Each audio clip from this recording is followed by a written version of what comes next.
بسم اللہ الرحمن الرحیم۔ السلام علیکم ویورز، میں ہوں فہیم احمد آپ کے اپنے چینل نالج ٹی وی پہ، اور اس ویڈیو کے اندر میں ڈسکس کرنے جا رہا ہوں پاکستان افیئرز 2020 کے پاس پیپر کو، کہ اس کے اندر کیا کیا چیزیں شامل تھیں اور اس پیپر کو کس طرح سے آپ نے اٹیمپٹ کرنا تھا۔ اور آپ کو یہ پیپر جو میں ابھی اٹیمپٹ کرنے جا رہا ہوں، اس سے آپ کو گائیڈ لائنس ملیں گی کہ آپ آگے چل کے جو نیکسٹ آپ جو اٹیمپٹ کر رہے ہیں پیپر یا آپ کرنا چاہ رہے ہیں، تو اس میں آپ کو کیسے ہیلپ ملے گی اور کون سی ایسی ٹپس اینڈ ٹرکس ہیں جو اس پیپر کے حوالے سے آپ کے لیے ہیلپ فل ہو سکتی ہیں۔ تو اس پیپر کی اگر ہم بات کریں تو یہ پیپر بھی 2 سیکشنز پہ ہی ڈیوائیڈڈ ہے، جس کے جو فرسٹ پارٹ ہے اس کے اندر 20 ایم سی کیوز ہیں، اور سیکنڈ جو پارٹ ہے اس کے اندر 80 مارکس کا یعنی کہ مشتمل ہے۔ اس میں ٹوٹلی پاکستان اور پاکستان کے جو گلوبل ریلیشنز ہیں، اور پاکستان کی جو ریلیٹڈ پالیٹکس سے ریلیٹڈ، پاکستان کی اکانومی سے ریلیٹڈ، پاکستان کے ایگریکلچر سے ریلیٹڈ، پاکستان کی جو ڈفرینٹ سیکٹرز ہیں ان سے ریلیٹڈ، ایجوکیشن سے ریلیٹڈ یہاں پہ کوسچنز پوچھے جاتے ہیں اور ان کو ایم سی کیوز میں شامل کیا جاتا ہے۔ تو ایم سی کیوز جو ہیں وہ پاکستان کے ہی بیسک جو ریلیشنز ہیں اور جو پاکستان کے بیسک جو انٹرنل پرابلمز ہیں، انٹرنل جو معاملات ہیں، ان ساروں پہ بات ہوتی ہے ایم سی کیوز میں، اور بہت ہی آسان اور جنرل ہوتے ہیں۔ اگر آپ نیوز پیپر کی آپ کو عادت ہے پڑھنے کی تو آپ بڑی ایزیلی یعنی 20 مارکس کا جو ایم سی کیوز والا پورشن ہے اس کو آپ کر سکتے ہیں۔ تو اب آئیے چلتے ہیں پیپر کا جو پارٹ 2 ہے اس کو دیکھتے ہیں، اور جس کے اندر ہم نے 4 کوسچنز اٹیمپٹ کرنے ہوتے ہیں۔ تو انالیسز کرتے ہیں ہم ان 8 کوسچنز کا جو یہاں پہ مینشنڈ ہے، اور دیکھتے ہیں کہ ان کا آنسر کس کس کانٹیکسٹ کے اندر ہم کر سکتے ہیں۔ تو آپ نے کیا کرنا ہے، فرسٹ آف آل آپ نے یہ جتنے بھی کوسچنز ہیں ان سارے کوسچنز کو ایک دفعہ غور سے پڑھنا ہے، اور کانسیپٹ لینا ہے کہ آپ کے پاس کس کوسچن کا زیادہ کانٹینٹ موجود ہے، کس کوسچن کو آپ اچھے طریقے سے انالائز کر سکتے ہیں۔ سی ایس ایس کے جتنے بھی پاسٹ پیپرز آپ پاکستان افیئرس کے دیکھیں تو ان میں آپ نے آرگیومنٹ کرنے ہوتے ہیں، وہ ایک سچویشن آپ کے سامنے پٹ کر دیتے ہیں اور آپ نے آرگیومنٹ سے اور ریفرنسز سے اپنی بات کو ثابت کرنا ہوتا ہے، اور کوئی اتنی زیادہ ڈیٹیل اور یہ وہ چیزیں نہیں، بلکہ آپ کے اپنے جو انالیسز ہے، آپ کا جو اپنا آرگیومنٹ ہے وہ یہاں پہ بہت میٹر کرتا ہے۔ کوسچن جو ہے یہاں پہ 20 مارکس کا ایک ہوتا ہے، تو لہٰذا اس کی جو لینتھ ہے آنسر کی وہ آپ نے پہلے سے مینیج کر لینی ہے۔ ایٹ لیسٹ آپ کا جو 28 لائنس کا ایک پیج ہوتا ہے تو آپ کے 4 پیجز کے اوپر آنسر ایٹ لیسٹ ہونا چاہیے، 4 to 5 پیجز کے اوپر۔ لیکن اگر آپ ایک ایسا اسپیسیفک ٹاپک ہے جو بالکل ٹو دا پوائنٹ آپ نے سلیکٹ کیا ہے، تو پھر وہاں پہ آپ 2.5 سے 3 پیجز کا آنسر کر سکتے ہیں۔ تو آئیے اب چلتے ہیں کوسچنز کی جانب۔ سب سے پہلا کوسچن ہے کہ how the reform movement of Sheikh Ahmad Sirhindi influence the history of Muslim India. تو یہ شیخ احمد سرہندی سے اگر آپ ان کو اسٹڈی کیا ہوا ہے تو آپ اس پہ ان کی جو ریفارمز تھیں یعنی مسلم یعنی history of the Muslim India, تو اس نے کس طرح سے انفلوئنس کیا، ٹھیک ہے، ہسٹری کو، تو اس کو آپ دیکھ سکتے ہیں اگر آپ نے شیخ احمد سرہندی کو اسٹڈی کیا ہوا ہے۔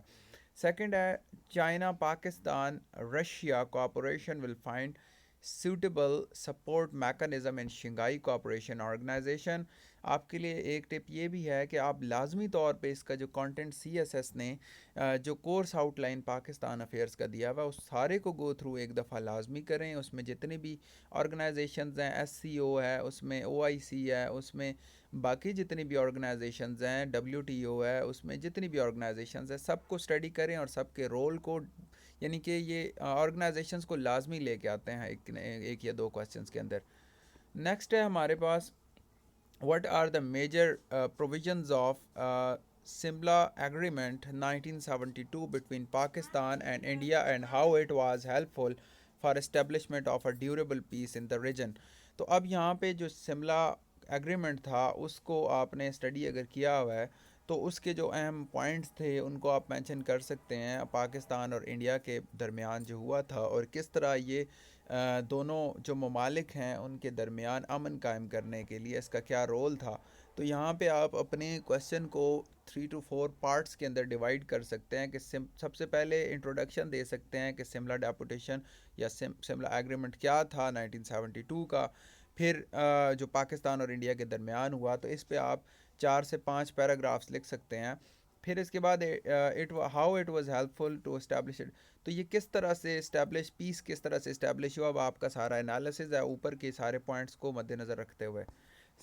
ففتھ کوسچن ہے what is meant by the term proxy war. Proxy war جو کہ ماڈرن وار آج کل جو چل رہی ہے اس کو کہتے ہیں.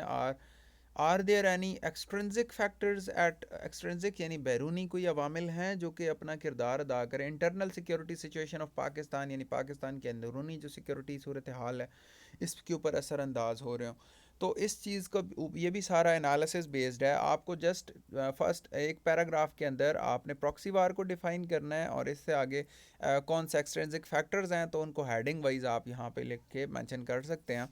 ٹھیک ہے، تو اس طرح کے کوسچنز بھی آپ کے پیپر میں آتے ہیں. زیادہ تر آپ نے آرگومنٹ کرنے ہوتے ہیں، یعنی آپ نے اگر اچھے طریقے سے اسٹڈی کیا ہوگا آؤٹ لائن کو اور ریکمینڈڈ بکس کو، تو پھر آپ بہت ایزیلی یہ کر سکتے ہیں. 6 کوسچن ہے discuss the main features of political culture of Pakistan.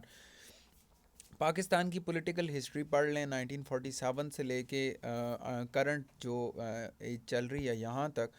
تو یہ کوسچن آپ کے لیے بہت ایزی رہے گا. یہ آپ کے اپنے آرگومنٹ ہیں، کسی ایک کینڈیڈیٹ کا بھی آپس میں میچ نہیں کرے گا یہ، بلکہ ہر ایک کے اپنے آرگومنٹس ہیں. تو آپ کے اپنے آرگومنٹس ہیں لیکن فیکٹ بیسڈ ہونے چاہیے، ان کو ایک اچھے طریقے سے انالائز کیا ہوا ہو آپ نے. تو یہ کوسچن بہت ہی آسان ہے. اس کے بعد Pakistan energy crisis was due to the lack of strategy and political will. ٹھیک ہے، تو یہ بھی ایک اس میں بھی arguments and facts and figures آپ نے مینشن کرنی ہے، ریفرنسز مینشن کرنے ہیں انرجی کرائسس کے اوپر ہے. اور 8 کوسچن ہے کہ discuss revival of Pak U S relations in context of present U S Taliban peace process. تو یہ ڈیلی کی آلموسٹ نیوز پیپر کا ایک یہ جو ہے وہ حصہ ہوتا ہے. تو آپ اگر آپ تھوڑے سے جو اداریے دیے ہوئے ہوتے ہیں اردو کے نیوز پیپرز میں، اور خاص طور پہ انگلش کی اگر آپ دیکھیں تو ڈان میں، دا نیوز میں، ان کو آپ پڑھیں تو وہ ان میں کچھ نہ کچھ پاک یو ایس ریلیشنز پہ آتا ہی رہتا ہے. تو آپ اگر ٹوٹلی اخبار کے ساتھ جڑے ہوئے ہیں ڈیلی، یعنی ڈان پڑھ رہے ہیں، جنگ پڑھ رہے ہیں، ایکسپریس پڑھ رہے ہیں، ایکسپریس ٹریبیون پڑھ رہے ہیں، انگلش سے اگر لنکڈ ہیں کیونکہ آپ نے آنسرز انگلش میں کرنے ہیں تو آپ کی ووکیبلری بھی ساتھ ساتھ بنتی جائے گی. اپنے آپ کو نیوز پیپر جو ہے اس سے بہت زیادہ اٹیچ رکھیں. انگلش چینلز جیسا کہ TRT ورلڈ ہے، ٹھیک ہے، وہ ایک پرسپیکٹیو دیتا ہے، الجزیرہ ایک اور پرسپیکٹیو دیتا ہے، اس طرح BBC کا اپنا پرسپیکٹیو ہے، اسکائی نیوز کا اپنا پرسپیکٹیو ہے، اسی طرح پاکستان کے جو چینلز ہیں جیسا کہ جیو وغیرہ کا اپنا پرسپیکٹیو ہے، ARY کا اپنا. تو اس طرح سارے چینلز کے ساتھ آپ جڑے رہیں. میڈیا کو آپ زیادہ سے زیادہ فالو کریں، سوشل میڈیا کا اچھے طریقے سے استعمال کریں، تو آپ کو بہت کچھ اس سبجیکٹ کے حوالے سے مل سکتا ہے. اور سب سے جو امپورٹنٹ چیز اس سبجیکٹ کے بارے میں ہے وہ یہ ہے کہ آپ اس کا کورس آؤٹ لائن جو FPSC نے ریکمینڈ کیا ہوا وہ لازمی طور پہ فالو کریں پورا، تبھی آپ اس قابل ہو سکیں گے کہ اس پیپر کے اندر اچھے آرگومنٹس کر سکیں. آئی ہوپ کہ اس ویڈیو سے آپ کو فائدہ ہوگا. انشاءاللہ کمنٹ سیکشن میں ضرور آگاہ کیجیے گا. ویڈیو دیکھنے کا بہت شکریہ. اللہ